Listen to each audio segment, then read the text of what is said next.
ഷിർക്കുൻ അക്ബർ. അപ്പം ബർക്കത്ത് അള്ളാഹിന്റെ ഭാഗത്തു നിന്നുള്ളതാണ്. അത് അള്ളാഹ് നൽകേണ്ടത്, അതിന് ഉണ്ടാക്കുന്നത് അള്ളാഹുവാണ്.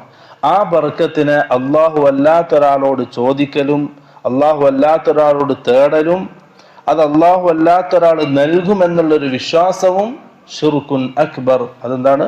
ഷിർക്കുൻ അക്ബർ ആണ്. അതാണ് ബർക്കത്തുൻ തബറുക്കുൻ ഷിർക്കിയും. ഇനി ഇസ്ലാം നിരോധിച്ചതായ തബറുക്കിൽപ്പെട്ട രണ്ടാമത്തതാണ് എന്ത്? തബറുക്കുൻ ബിദഈൻ. വഹുവ അത് التبرك بما لم يرد دليل شرعي يدل على جواز التبرك به. തബറുക്ക് എടുക്കാൻ പ്രത്യേക ദലീലൊന്നുമില്ലാത്തൊരു വിഷയം. ഇപ്പൊ നമ്മൾ നേരത്തെ ഖിറാഅത്തുൽ ഖുർആൻ പറഞ്ഞു, ഖുർആൻ പാരായണത്തിന്റെ തബറുക്ക്, മസ്ജിദുൽ ഹറാമിന്റെ തബറുക്ക്, അതിലൊക്കെ പ്രത്യേകം പ്രതിഫലം അല്ലാഹു സുബ്ഹാനഹു വ തആല വാഗ്ദാനം ചെയ്തിട്ടുണ്ട്. അങ്ങനെ പ്രത്യേക പ്രതിഫലമൊന്നും വരാത്ത ദീൻ